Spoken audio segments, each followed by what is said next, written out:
Hello, I am back. Coach Jaden is here to give you the Pearl City Pinkertons Sssdl Season 2 draft recap and team preview. Season outlook as well in here. So that's pretty exciting. We didn't do one of these last season, but I had some fun ideas to do it for this time. Call it a little cringe. I just like to have fun, okay? Sue me. But anyways, looking at last season, of course, we are the reigning champions of Supreme 7-Star. After a 6-2 regular season, and then we went 3-0 in the playoffs, of course, to win against Sam, James, and Steven to cap it off. We had a great team. I'll love all of these guys forever. They'll be memorialized in Pearl City history forever as the first champions of all time. Truly goats, but it is a new season, and with that being said, we have new players this season taking the mantle, hoping to take the momentum from last season. As I was drafting, I tried to look for, there were some issues with the drafting. Definitely, I wasn't all prepared and scouted. I definitely could have done better. But at the end of the day, these are our guys, and I'm ready to rock with them. I'm ready to ride and die with my guys. And with that being said, in the first round, with our first pick, we had the last pick in the first round. I went back and got a familiar face, someone who's been with Pearl City before, not in Supreme 7-Star, but has been a Pinkerton before. I went out, and our first pick was Meow Scarada was our round one pick. For 17 points, we picked up Meow. Archetype here, the offensive physical superstar. Meow comes in and it just hits things like a truck with Protean. Stab knockoff is amazing. Stab flower trick is awesome. I mean, everything is technically stab, but Meow just comes in. It is a speedy threat. I always struggle to find that high speed tier, so when I was on the clock, I didn't know who I was going to take. I said, let me go to tried and true, something I know is damn good. And I said, give me Meow Scarada. Only 110 base attack, but with Protean getting stab on everything, not to mention like a move that auto crits and knockoff is really strong, and pivoting, a really easy mon to choice, scarf, band, all of that. I love Meow Scarada and I love using it. So happy to bring Meow back and introduce Meow to Supreme 7-Star. Last season it was with Steven and the Little Rock Lycanrocs we placed in the finals, but Meow did not face me last season. And it had, 7 kills and only 2 deaths. So coming off a good season, we're hoping for good things again with Meow. I liked last season's tape. I went back, watched all the tape, and I said, "Give me this guy, or this girl rather. Get me this kitty cat. Get on the team." We do have some scouting notes here for Meow Scarada. We have noticed some chemistry issues with some teammates, specifically one in specific, but I can't spoil who that is just yet. But we do know from historical seasons that Meow Scarada is the most clutch Pokemon I've ever played with. It won me 1v5s, it helped me in playoff games before. It came to a chip with me, of course we came up short, but I expect no less from Meow Scarada this season. And then we do have a personality note. Level-headed, but slightly cocky. Meow Scarada, she knows what she's about, and she knows she's good, but she does stay calm under pressure, and that is why she's clutch.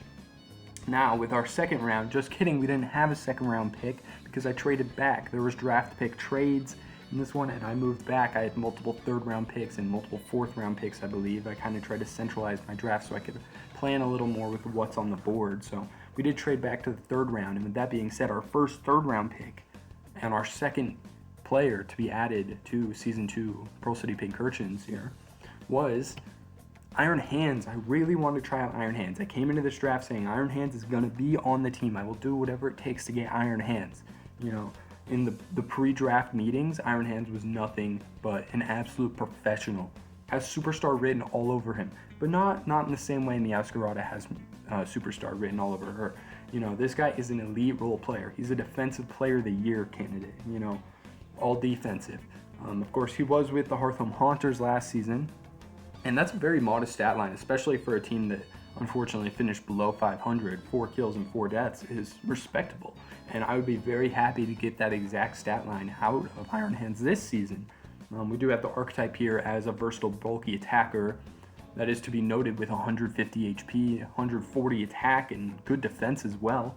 Definitely a little frail on the special side, but always a mon that can run some AV if it needs to. Has a lot of attacks. In the scouting notes, obviously he knocked it out of the park with the pre-draft interview. But he is a quiet guy, and he has good character. You know, he passed all the character evaluations, very clean background check. And he's an absolute team player. So that's why I knew he had to be on his team. I think he elevates the winning ceiling of this team. Moving on, our other third round pick, we went out, slight change of pace. We went out and got Mega Beedrill. Mega Beedrill for only 10 points. I've always wanted to use Mega Beedrill. I look at him on paper and I'm like, dang, he looks real good. And I try and look for some film, but no one has ever used this guy in the history of ever, it sounds like. So Mega Beedrill's coming with us, and we're going to try him out, and we're going to see how he does. He is a speed control god. 145 space speed is amazing. Having something faster than Meow, I think, allows me to do a couple more different things with Meow, which excites me, although I do think Meowscarada and Mega Beedrill do have some role overlap. You know, there's going to be some competition. One of them can only be our starter right there, right? So they're going to be fighting for that role, and I don't care who it is, right? I know Mega Beedrill's valued at 10 points and Meow's at 17, but if Mega Beedrill's going to be the superstar in that role, Mega Beedrill's going to be the superstar in that role. I can't control that. I'm willing to let either of these guys play, and yeah. But like we said, there are some chemistry and issues with Meowscarada. You know, the overlapping roles. We'll have to see how that plays out throughout the season. Definitely working on it so far here in training camp. But Mega Beedrill, he's out here. He practices very hard. I mean, look at him. He's a loud guy. And then he had incredible athletic measurements pre-draft. Had to go out and get him. Although there are some slight character concerns. There are concerns that maybe he had a DUI in college that wasn't publicly announced. So we are keeping tabs on that. But so far, B has been a great guy in the organization. So far, I have no concerns just yet. Of course, last season he wasn't drafted, so this is Beedrill's first time in Supreme 7-Star League. Welcome to the big leagues, buddy. Prove it. Our next pick into round 4, we went for something also new, something I haven't tried. We went for Quaquaval. Newmon Quaquaval is on the team. 15 points is a little pricey, but I've heard great things about Quaquaval. I watched some tape. This guy can absolutely win games all by himself, and that's the type of guy I want on the team. You know, archetype we have down here is the versatile setup threat. He does more than that, right? He is versatile. He's more than a setup threat. But, you know, that's one of the prime things he's known for. Some of our scouting notes. He practices in-game sellies nonstop. Like, that's half of what he's doing at practice. He is just dancing away. He's doing the gritty. Yeah, he's got some stuff cooked up this season for when he scores big and he wins games. Very flamboyant, but he is a gym rat, and he's a lot stronger than he looks. You think he's a little duck guy who just dances around all day, but dude, he benches, he deadlifts, he does all of it. He's in the gym every single day, and that's why he's got 120 base attack. That's why he's got moxie. You know, a combination of all that personality leads you to a guy like this. This is also his first time in Supreme 7-Star, so he's also got to come out here and prove it. Now, I think I have another round 4 pick if I remember right, and you're going, Jaden, you just listed off 4 physical attackers. Jaden, show me a special attacker. If you say so. Volcanion, back-to-back water types. Volcanion is on the team. Archetype, bulky special attacker, and he's going to be a removal specialist on this team. Is that always Volcanion's role? But no, he's a specialist on this team. For 13 points, I thought that was pretty reasonably priced. He's got good base stats all over the board, can do a bunch of different things for you. He's not too slow, he's not too frail, he's not too weak. He does everything at a good level, all around, like what he does, and he is a good special attacker.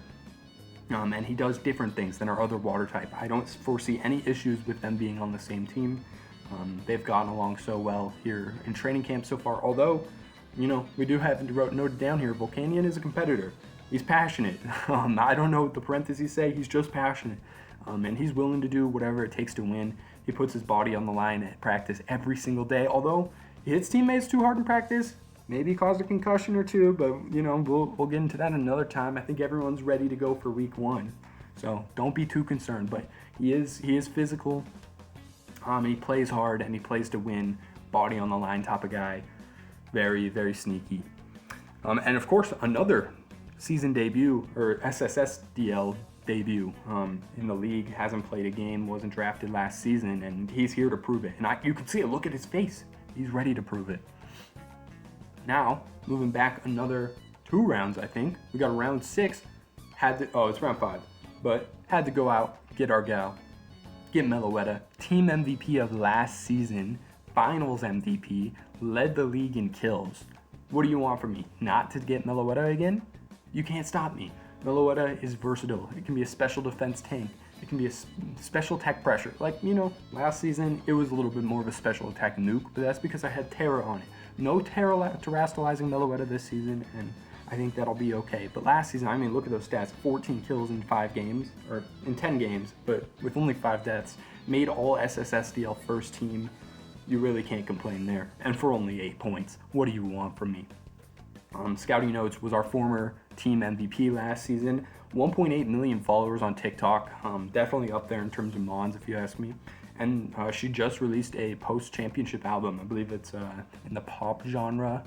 So go check it out if you have the time. But look at the stats. Meloetta, pretty bulky, 100 HP, 100 special defense, 128 special defense, and special attack. You don't want to be taking hits from that, even non-invested on the special attack. And same thing goes with the special defense. Even if I'm not investing there, you can't break Meloetta with special attacks. Meloetta does have some tricks with her bag. She can go into the picorette form and go all physical and hit you close combat. But we didn't see that last season out of her, but we'll see. Maybe it happens this season. We'll have to see what's cooking. I talked to her in the pre-draft process, made sure she wanted to come back to Pearl City. She was all in. She wants to go back to back on chips, everything. Total competitor and ready to win, even with the TikTok antics. I let my players have some fun. I'm not controlling, and when they put the results out there on the court, who am I to say what you're doing off the court? I don't give a damn. So shout out Meloetta. And we followed Meloetta up, classic Pearl City GOAT with Meloetta, followed it up with another one. Although not in this league, but Landorus was our round 6, first pick of the 6th round. Can't believe he's sitting there in the 6th round. People are begging me to pick him up, basically. It's like you're paying me. I know he's 17 points, but it's like you're paying me. It's the 6th round. I gotta get my guy. Archetype, sheer force special attacker. This guy is a nuke. Special attacker. I know he only has 115 special attack, but with sheer force, it's like 100 quadrillion special attack. Last season, he played for the Atlanta Braviaries. We'll forgive him for that, playing for that poverty organization. I know he got a hefty contract to be there, so I can't blame him. But our scouting notes, obviously Lando is him. He is the all-time Pearl City kill leader. This is like my 5th or 6th time drafting this guy. He's got like 50 kills or so with the team. The organization loves this guy. Everyone in the building knows what he's about, knows he's an absolute team leader, a class act, and is out there and will win you games all by himself. So that's why I had to go back to him. And he goes way back with me. That's the other note. He goes way back with Coach Jaden. I've been through thick and thin with Lando. The hardest times, the worst times, Lando's always there for me. And that's why he's here for Season 2. Had to show him around Supreme 7-star the right way. And with that being said, let's get on to the rest of the team. Our next pick, round 7. It's round 6 again. I lied. The last pick of round 6 was Bronzong. We did have a little bit of a pseudo season with Bronzong once upon a time. The season did fall apart before that league fell apart, so we didn't get to see the full potential of Bronzong. But when I had him in that league, he was doing miraculous things for me. He went like 6-0 for me. So I love Zong, and I have Terra on Zong. I love that. He's adaptable bulk.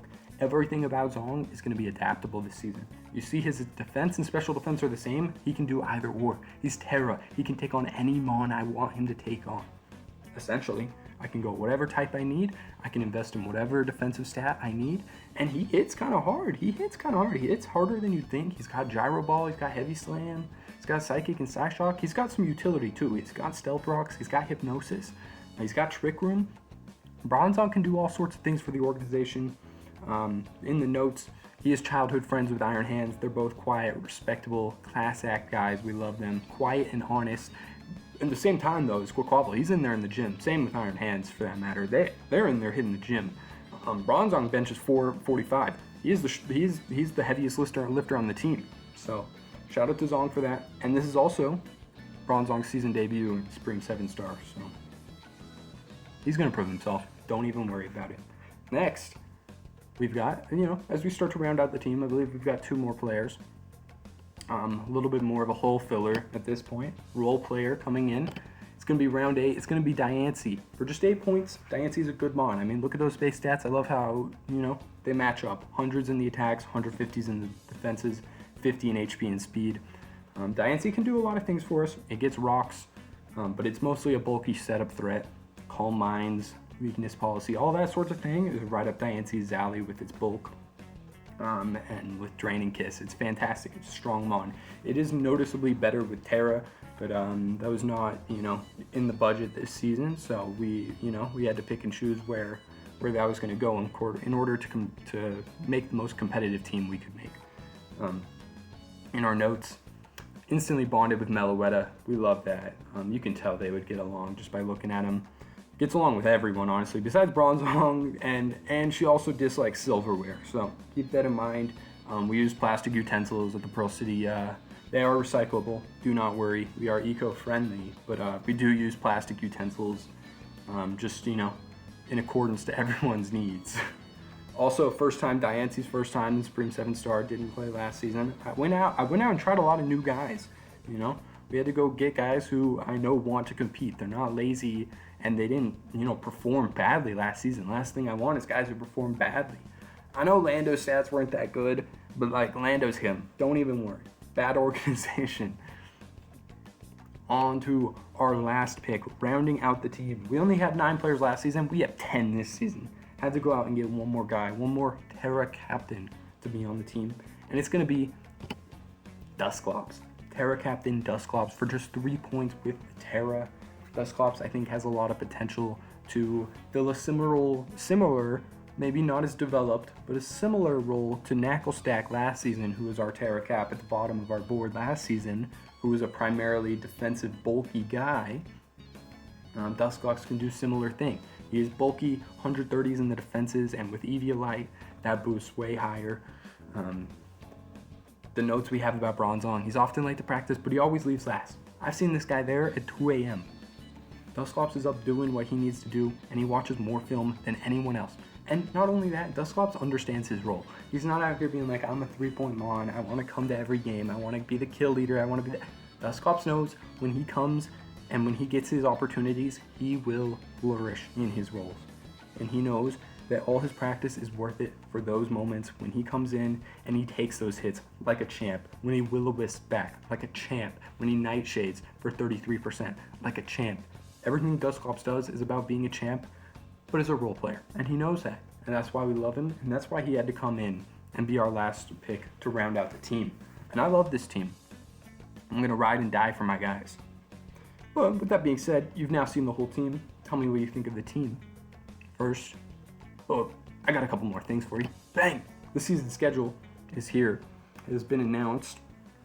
Week 1, we play versus Abastia and the Hearthhome Haunters. We did not play them last season, so that'll be a first-time matchup for our franchises. Week 2, we play one of the new coaches. We actually play all of the new coaches, by the way. But week 2, we play Dunkasino and the Blue Fishes.